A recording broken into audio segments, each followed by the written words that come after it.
tu Espíritu Santo. Creemos, Señor amado, que tú te puedes mover con poder. Señor, creemos, Señor, que tú te paseas para aquellos que te buscan, Padre, en el nombre de Jesús en esta hora, Padre. Bendice, Señor amado, a todos los que están escuchando. Bendice a aquellos, Señor amado, que están recibiendo, Padre, en este día, Señor, esta enseñanza. Abre los ambientes espirituales, Señor, y cierra, Padre, nuestros oídos a cualquier otra palabra que no sea la tuya, Señor. En el nombre poderoso de Jesús te pedimos, Señor, tú te muevas en este lugar con poder y autoridad y podamos recibir de tu Espíritu Santo, Señor amado, esta enseñanza, Señor, esta capacitación que tenemos en este día, Señor amado, y tu presencia se manifieste con poder, Señor amado, derramando tu unción, Señor amado, derramando tu majestad, derramando tu Espíritu Santo, Señor amado, derramando tu unción. En el nombre poderoso de Jesús, ahora manifiéstate en este lugar, manifiéstate, Señor amado, a tus hijos. Creemos, Señor amado, en lo que tú haces, Padre, y creemos, Señor amado, que tú te mueves de forma sobrenatural. Bendice cada hogar, cada familia representada. Bendice, Señor amado, estas enseñanzas. Bendice, Señor amado, al apóstol Miguel, Padre, en esta hora, Señor, que nos da, Padre, todo este material para poder compartir. Gracias, Espíritu Santo, y te damos la bienvenida en este lugar. Amén. Y amén. Gloria a Dios. Seguimos con el punto número 3, la personalidad de Jesús. ¿Sí? Venimos dando el estudio de Jesucristo, venimos avanzados, ¿sí? Venimos, gracias al Señor, pudiendo dar un tema cada semana, así que Dios quiere que podamos hacer esto todas las semanas así, ¿sí? Mateo 11:29 dice, llevad mi yugo sobre vosotros y aprended de mí, que soy manso y humilde de corazón, y hallaréis descanso para vuestras almas. Mateo 11:29. ¿Sí? La personalidad de una persona es lo que se conoce como un conjunto de características que le hacen obrar de determinada manera ante las circunstancias que se presentan. La personalidad de Jesús es dinámica y se distingue de las demás personas. Veamos algunos de sus rasgos.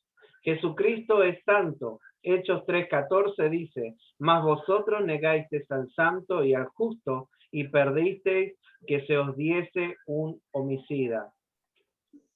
Jesucristo llevó una vida santa. Jesús nació santo, se mantuvo santo y manifestó su santidad. Jesús nació santo, el Espíritu Santo vendrá sobre ti y el poder del Altísimo te cubrirá con su sombra. Por eso el santo niño que nacerá será llamado Hijo de Dios. Podemos entender mediante lo que veníamos leyendo antes también, ¿sí? De que Jesucristo vino a esta tierra, se hizo carne, pero lo único que nos diferenciaba a nosotros o con nosotros era que Él era santo. ¿Por qué? Porque había nacido de mujer, pero del Espíritu Santo, no había nacido del hombre, ¿sí? No había un pecado en su vida. Él ya nació santo, ¿sí? Dice, Jesús se mantuvo santo, no tuvo naturaleza pecaminosa, ni cometió pecado alguno. Siempre hizo lo correcto y lo puro. Ante la tentación no se dio con lo que Satanás le ofrecía. Se mantuvo en la santidad y en hacer lo justo ante el Padre. Vivió para que por su vida, palabra y conducta el Padre sea glorificado. Siempre Jesús se mantuvo santo. Santo significa apartado, ¿sí? Para el Señor. Y dice que Él se mantuvo siempre así, a pesar de la tentación, a pesar del pecado, a pesar, ¿sí? De todo, Él hizo lo correcto y lo puro, ¿sí? Rechazó la tentación de Satanás y mantuvo su santidad y hizo lo justo ante el Padre, dice. Y vivió toda su vida, o sea, se mantuvo santo, vivió toda su vida, palabras y conducta. Fíjese que este estudio plasma o muestra bien claro que lo que hablábamos hace unos días también en el Zoom que entregamos la palabra el día miércoles, ¿sí? Decíamos esto, es necesario que nuestra boca y nuestro ser declare a Cristo, ¿verdad? Que nuestra boca y nuestro ser puedan mostrar que Cristo está en nosotros. Decía, palabras y conducta. De esa manera Jesús mostró y glorificó al Padre. No solamente en lo que Él podía decir, sino que su conducta también reflejaba que era el Hijo de Dios. Reflejaba y glorificaba al Padre. Él vino y dijo, yo vine a esta tierra a honrar a mi Padre que está en los cielos, ¿sí? Jesús manifestó su santidad al amar la justicia y odiar la iniquidad, confrontar el pecado y denunciar la hipocresía. ¿Sí? ¿Cómo manifestó su santidad? Amaba la justicia y odiaba la iniquidad. Dice, confrontaba el pecado y denunciaba la hipocresía. ¿Sí? De esa manera, él mostraba su santidad. Así que, todo lo que os digan que guardéis, guardadlo y hacedlo. Mas no hagáis conforme a sus obras, porque dicen y no hacen. Fíjese lo que dice ahí. ¿De acuerdo a lo que hablábamos? Palabras y conducta, ¿sí? Fe y obra. Por eso dice, todo lo que os digan que guardéis, guardadlo, hacedlo. Y hacedlo, decía, ¿sí? Mas no hagáis conforme a sus obras, porque dicen y no hacen. ¿Sí? Hay muchos que dicen, pero no hacen. ¿Sí? ¿Se acuerda cuando decíamos, estamos rodeados de personas que hablan mucho, pero no hacen nada? Y hay un viejo dicho conocido en el mundo que dice, perro que ladra, no muerde. ¿Sí? Y es lo mismo en esta palabra. ¿Sí? Como sacerdote, ¿sí? Jesús como sacerdote, primero hablamos su vida personal, llevó una vida santa. Y ahora, como sacerdote, fue sin mancha. Hechos 7:26. Hebreos 7:26 dice, porque tal sumo sacerdote nos convenía, santo, inocente, sin mancha, apartado de los pecadores y hecho más sublime que los cielos. ¿Sí? Podemos ver que lo que marcaba de Jesús como sacerdote, que era diferente a todos los sacerdotes. Como persona era diferente a todas las personas. Y como sacerdote también era diferente a todas las personas. ¿Sí? Con relación al oficio sacerdotal está escrito en otras versiones que es santo, sin maldad, intachable, apartado de los pecadores. Santo, inocente, limpio, apartado de los pecadores. Es santo y no tiene culpa ni mancha de pecado. Él ha sido apartado de los pecadores. Es otra de las versiones. Él es santo, sin maldad y sin mancha, apartado de los pecadores. La Biblia de Dios habla hoy. Santo, irreprochable, puro, apartado de los pecadores. La nueva versión interamericana. Santo, inocente, inmaculado, apartado de los pecadores. ¿Sí? Mientras que por los sumos sacerdotes debían realizarse ofrendas expiatorias para que se cubrieran sus pecados y pudieran servir. Por Cristo no se necesitó ningún sacrificio, pues era santo. ¿Sí? No se necesitó ningún sacrificio por Cristo. Él fue el sacrificio por nosotros. ¿Sí? Él no necesitó un sacrificio por él porque él era santo. Nosotros sí necesitamos ese sacrificio porque nuestra vida es pecaminosa, ¿verdad? Amén. Dice, tu ofrenda fue perfecta. Primera de Pedro 1:19, sino con la sangre preciosa de Cristo, como de un cordero sin mancha y sin contaminación. Cordero sin mancha y sin contaminación, ¿sí? Como ofrenda también fue justo, fue santo, ¿sí? Vimos su vida, vimos su ministerio, y aquí hablamos como su ofrenda, ¿sí? Cuando muere en la cruz fue como una ofrenda, como cordero, dice, sin mancha y sin contaminación. Con relación a la ofrenda en sacrificio, al cordero perfecto que se debía dar, está escrito, un cordero sin mancha y sin defecto, un cordero sin tacha y sin mancha, el cordero de Dios que no tiene pecado ni mancha, un cordero sin mancha y sin defecto, un cordero perfecto y sin mancha, como un cordero sin ningún defecto. Fíjese que cuando leíamos en el punto anterior que hablábamos de Jesús como sacerdote, lo que más destacaba es apartado de los pecadores, ¿sí? Y en este pasaje o en esta parte que estamos leyendo como ofrenda, dice sin mancha.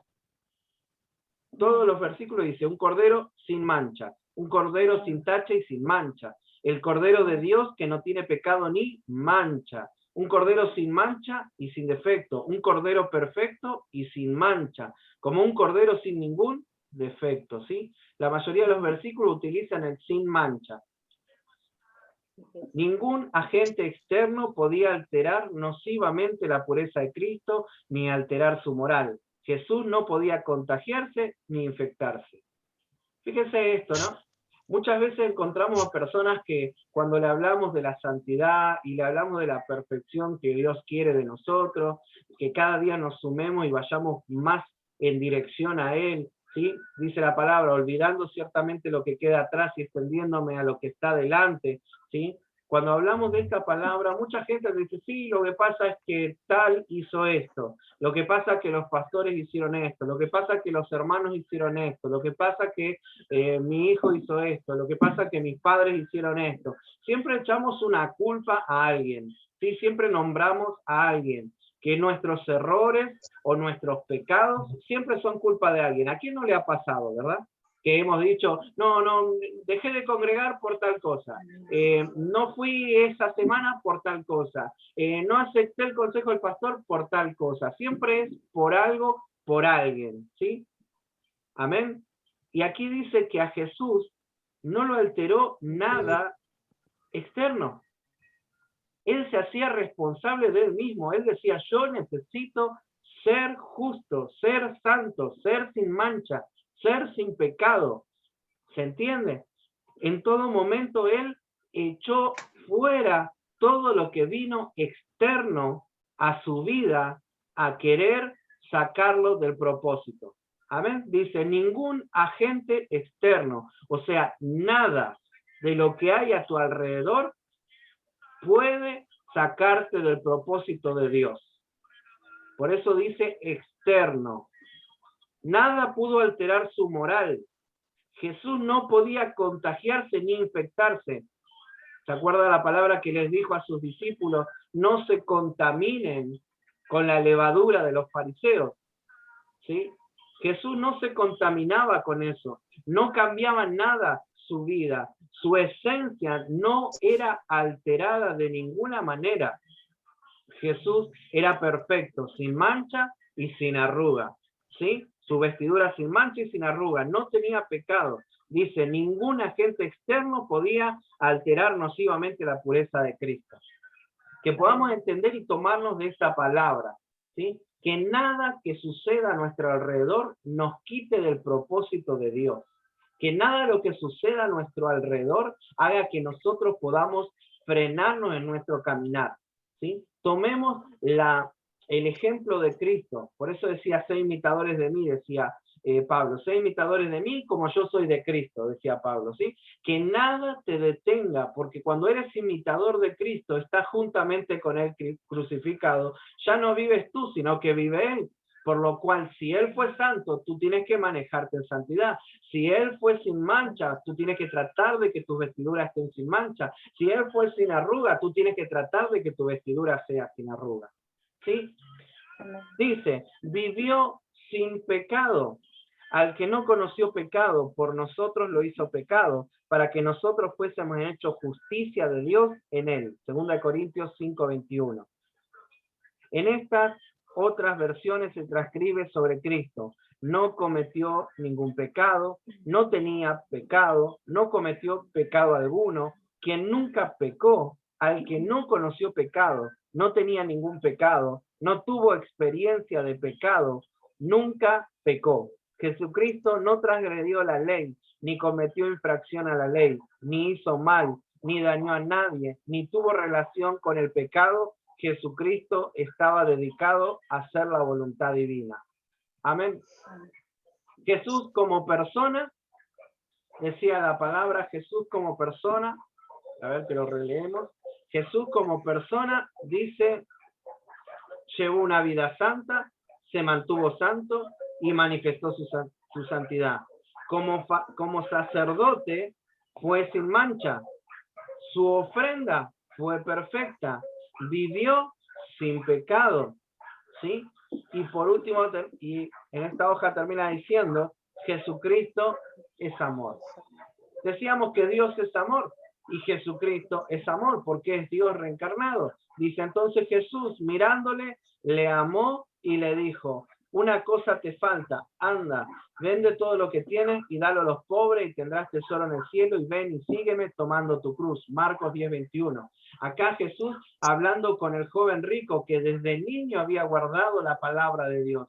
Pero dice algo, dice que en un momento cuando él lo vio y el joven le dijo, ¿qué es lo que tengo que hacer para ser salvo? Desde niño he guardado tu voluntad. Dice que en ese momento Jesús lo amó, mirándole, le amó y le dijo, una cosa te falta.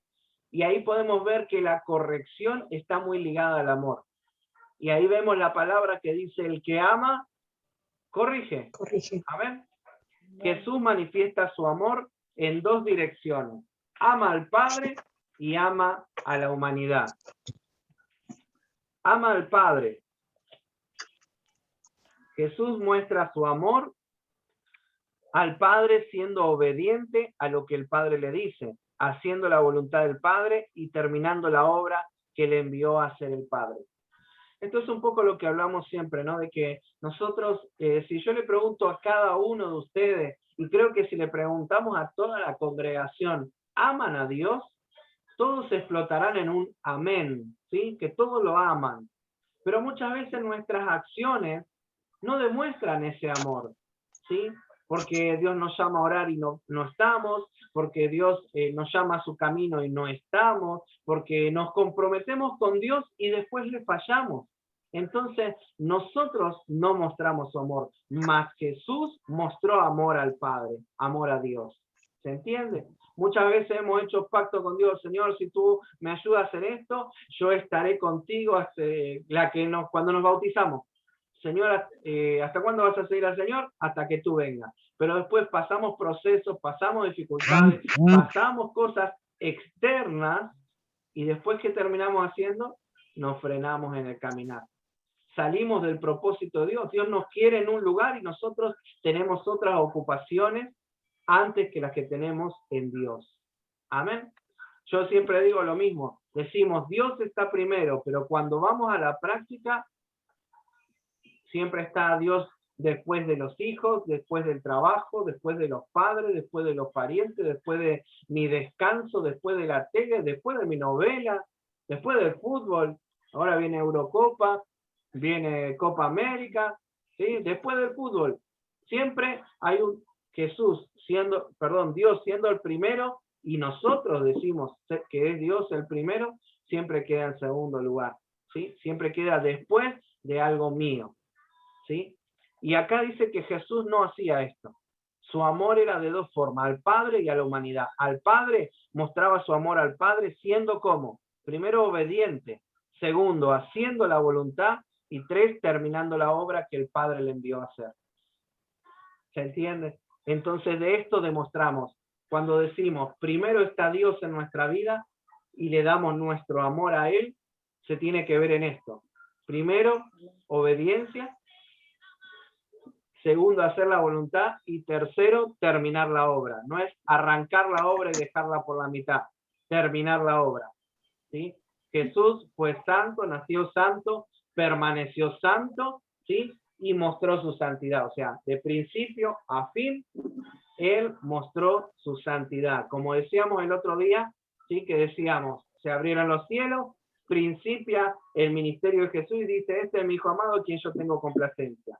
Cuando nace, cuando está cumpliendo su propósito, después de un tiempo, se abren los cielos otra vez y se escucha una voz que dice, este es mi hijo amado, de quien tengo complacencia. Entonces podemos ver que en todo el caminar que tenía Jesús, ¿sí? El Padre se complacía del servicio que estaba haciendo su hijo. No solamente se complacía de su hijo, sino de su servicio, ¿sí? Porque fue obediente, porque hizo su voluntad y porque terminó la obra. ¿Cuándo la termina? En la muerte y resurrección en la cruz, ¿sí? Amén. Juan 14:31, más para que el mundo conozca que amó al Padre y como el Padre me mandó, así hago, levantaos, vamos de aquí. Juan 6:38, porque he descendido del cielo no para hacer mi voluntad, sino la voluntad que me envió, o sea, la voluntad del Padre. Juan 17:4. Yo te he glorificado en la tierra, he acabado la obra que me diste que hiciese. Jesús hablando en oración al Padre. ¿Sí? Mostrando cómo el amor al Padre, a través de la obediencia, haciendo la voluntad y terminando la obra que le envió a hacer. Dice también, Jesús ama a la humanidad. Jesucristo ama a todos los hombres y mujeres del mundo, ama a la humanidad, ama al pueblo de Israel, ama a la iglesia, ama a los enemigos. Leemos esa parte de vuelta, la dejamos pasar. ¿Cómo es la demostración de amor de Jesús? No amando solamente como aman todos, amo al que me ama, sino también amo a aquel que no me ama. Y es allí donde Jesús fue más profundo que quizás nosotros, ¿sí? Y demostró su amor a la humanidad, porque aún cuando estaba siendo crucificado, aún cuando se echaban suerte por su vestidura, aún cuando le clavaban una lanza en el costado, aún cuando lo abofeteaban, aún cuando le ponían la corona de espinas, aún cuando le clavaban sus manos y sus pies, aún así, él dijo, perdona a los padres, no sabe lo que hacen. Abogaba por las personas que lo estaban maltratando. Ese es el amor que demostró Jesús, ¿sí? Y cuando ponemos estas cosas y vemos estas cosas, como que nos cuesta llegar a ser igual a Jesús, ¿verdad? Como que la vara empieza a subir un poquito más de lo que por ahí podemos alcanzar. Pero tranquilo, todo lo puedo en Cristo que me fortalece. Jesús mostró su amor intercediendo por los hombres, ¿sí? Como dice Lucas 23:34. Pero repasemos un poquito, Juan 3:16. Porque de tal manera amó Dios al mundo que ha dado a su Hijo unigénito para todo aquel que en él cree no se pierda, mas tenga vida eterna.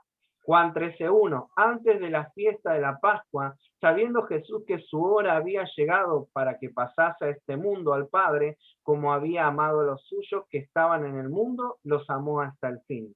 Efesios 5:21. Maridos, amad a vuestras mujeres, así como Cristo amó a la iglesia y se entregó a sí mismo por ella. Mateo 5:44. Por eso os digo, amad a vuestros enemigos, bendecid a los que os maldicen, haced bien a los que os aborrecen y orad por los que os ultrajan y os persiguen. Amén. Entonces Jesús ama a todos los hombres, como dice Juan 3:16, ama a la humanidad, como dice Juan 13:1, ama al pueblo de Israel y a la iglesia, como dice Efesios 5:25, y ama a los enemigos, como dice Mateo 5:44. Jesús mostró su amor intercediendo por los hombres, buscándolos y muriendo por todos. Día a día muestra su amor dando la provisión y sustento. Jesús mostró su amor complaciéndose de la gente. La compasión surge de la simpatía, la tristeza, la comprensión y la empatía frente a aquellos que se encuentran en una situación peor que la propia y nos motiva a aliviar o remediar el sufrimiento de esa persona. Repito, la compasión surge de la simpatía, la tristeza, la comprensión y la empatía frente a aquellos que se encuentran en una situación peor que la propia y nos motiva a aliviar o remediar el sufrimiento de esa persona. ¿Para qué es necesario que tengamos esa empatía? Para poder sentir como siente la persona que ministramos, para poder entender y, como dice la palabra, llorar con los que lloran y reír con los que ríen. ¿Sí? Esa empatía nos permite alentarnos a poder darle una palabra de aliento que pueda motivarlos a aliviar o remediar el sufrimiento de la persona. Fuimos llamados para hacer lo que Dios hizo con nosotros. Si Él nos sanó, nos libertó, nos fortaleció, si Él nos motivó a seguir adelante, si Él nos renovó, si Él hizo prodigio y milagro en nuestras vidas, somos motivados a hacer lo mismo para aquellas personas que quizás hoy están pasando un momento aún más complicado que el que nosotros podemos pasar. Yo le pregunto algo, ¿no le ha tocado ministrar o hablar con personas y darle una palabra? No hablo de desde el lado del ministerio, ¿sí? De encontrarse una persona quizás en la calle o al ir a comprar o al colegio y soltarle una palabra, hablarle de que Dios es poderoso, que Dios puede cambiar su situación, pero por dentro usted pasando una situación complicada, una situación difícil y tratando de levantar los brazos de otro y por dentro usted diciendo, ¿y quién me levanta los míos? Es así como Dios obra y como Dios obró también a través de Jesús, mostrando que a pesar de que él sabía que iba a morir, estaba diciéndole a todos, no se detengan, sigan adelante. El propósito es fiel y verdadero. Dios es fiel y verdadero. Quien me envía decía, quien me envía no para hacer mi voluntad, sino para hacer la voluntad de él. ¿Sí? Amén. Y que entendamos eso en este tiempo. Y lo que puede decir esto, de esta manera amó Dios, Jesús, a la humanidad. ¿Sí? Lo amó de esta manera, demostrando que a pesar de que él pudiera perder su vida, a pesar de que se levantaran contra él, él lo seguía amando y mostrando el amor de quien lo envió. Amén. Aquí nos encontramos en el trabajo práctico número 5. Dice, Jesús se compadece. Y vemos allí unos versículos, Mateo 9:36, Mateo 14:14, Mateo 15:32 y Mateo 16:22. Allí van a tener que buscar el significado etimológico de la palabra compasión, o sea, ¿qué significa compasión? ¿Sí? ¿Qué es la compasión? ¿Y en qué situaciones se compadeció Jesús? Amén. Mateo 9:36, y ahí están los versículos, Mateo 14:14, Mateo 15:32, Mateo 16:22. Vamos a la página siguiente. Ya nos quedan 10 minutitos. Vamos a ver qué es lo que podemos dar. Porque aquí muestran también rasgos de la personalidad de Jesús. ¿Sí? Los títulos son Jesucristo es humilde, Jesucristo es manso, Jesucristo es obediente y Jesucristo era determinado. Humilde, manso, obediente y determinado. Amén. Jesucristo es humilde, Marcos 10:45, porque el Hijo del Hombre no vino para ser servido, sino para servir, y para dar su vida en rescate por muchos, Marcos 10:45. Una persona humilde se ubica en la posición adecuada ante un maestro que le enseña o ante alguien a quien debe ayudar, ¿sí? Una persona humilde es esa persona que se pone, ¿sí?, a disposición de quien le está enseñando, ¿sí? El apóstol Pablo escribía a los hermanos que cada cual no tenga más alto concepto de sí mismo que el que se debe tener, sino que piense de sí con cordura. Romanos 12:3. Recuerde también que Jesús decía, el siervo de Dios no vino para ser servido, sino que vino para servir, siendo el Rey de Reyes y Señor de Señores. Él dijo, yo vine a servir. Les pido que ninguno se crea mejor que los demás, más bien usen su buen juicio para formarse una opinión de sí mismo. Romanos 12:3. Pablo también expuso su posición ante Timoteo, palabra fiel y digna de ser recibida por todos, que Cristo Jesús vino al mundo para salvar a los pecadores, de los cuales yo soy el primero. ¿Sí? Y esto en 1 Timoteo 1:15. Pablo se colocaba como el primer pecador. Y si podemos recordar en el Antiguo Testamento, Abraham cuando oraba decía, Señor, ten misericordia de este pueblo, orando por Sodoma y Gomorra, decía que está, de los cuales yo soy pecador. ¿Sí? Él hablaba de que él era pecador, Isaías, diciendo del cual yo soy el primero. Jesucristo es humilde, vivió la humildad en su naturaleza divina y la vivió sumando la naturaleza humana. Jesucristo es un ejemplo para nuestras vidas. Cristo mostró su humildad siendo Dios, porque ya conocéis la gracia que nuestro Señor Jesucristo, que por amor a vosotros se hizo pobre siendo rico, para que vosotros con su pobreza fueseis enriquecidos. 2 Corintios 8:9. Y Filipenses 2:7 dice, sino que se despojó a sí mismo, tomando forma de siervo, hecho semejante a los hombres.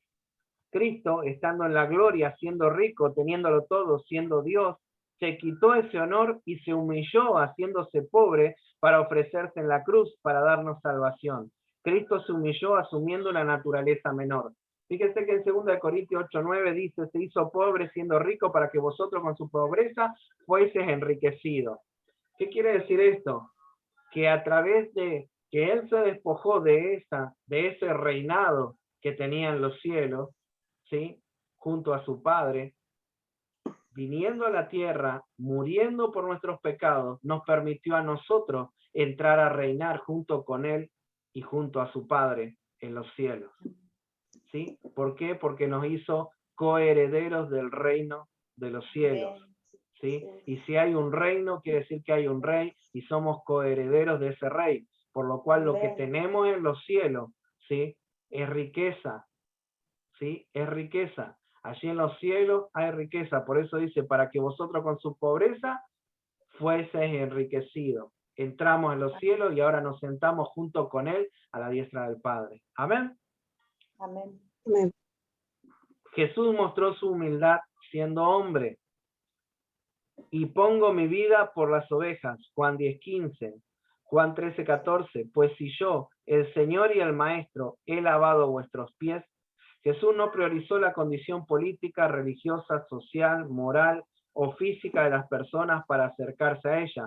No puso barreras, no creó impedimentos. Jesús se acercó a todas las personas, a los pecadores, a los publicanos, a los leprosos, a los menospreciados, a los viles. Jesús estaba al alcance de todos, ¿sí? Jesús estaba al alcance de todos. Él no se hizo, ¿sí?, más grande que los demás o una persona inalcanzable. Él se hizo al alcance de todos. Amén. Jesús se acercó a todas las personas, a los pecadores, a los publicanos, a los leprosos, a los menospreciados, a los viles. Jesús estaba al alcance de todos. El maestro le lavó los pies a su discípulo, le dio una lección de humildad, de servicio. Hoy casi no se ve el lavamiento de pies en las congregaciones. Es como que se perdió esa enseñanza, la de la humildad.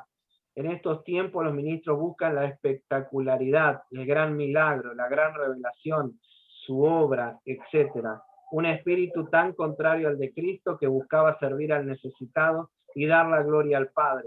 Pablo escribía, haya pues en vosotros este sentir que hubo también en Cristo Jesús. O como está escrito en otra versión, piensen y actúen como Jesucristo. Esa es la misma manera de pensar que le estoy pidiendo que tengan. Filipenses 2:5. Que entendamos esto, ¿sí? Es importante entender de dónde Dios nos sacó. Es importante entender quién éramos nosotros y quién somos hoy, gracias a Cristo. Entonces, todo lo que hacemos sea para su gloria. Todo lo que hacemos sea para que Él sea glorificado. En este tiempo que podamos entender de que Jesús, ¿sí?, se hizo pobre para que nosotros fuéramos ricos, ¿sí? Él no fue ni se mostró como alguien grande. Incluso cuando le dijeron, tú eres el rey de los judíos, Jesús no le dijo, sí, yo soy. Le dice, tú lo has dicho, ¿sí? Le muestra que ellos lo veían como rey. Él no había dicho nada, ¿sí? Él no andaba diciendo, yo como Jesucristo, yo como el Hijo de Dios, yo como el rey de los judíos. No, él, tranquilo, él hizo la obra por la cual fue enviado. Y en eso glorificó al Padre. Él no fue a hacer otra cosa, ni como quien diría hoy, ¿sí?, como decimos hoy, él no fue a sacar chapa en ningún lugar. Él simplemente cumplió la voluntad de su Padre. Cumplió aquello por lo cual había sido enviado. Amén.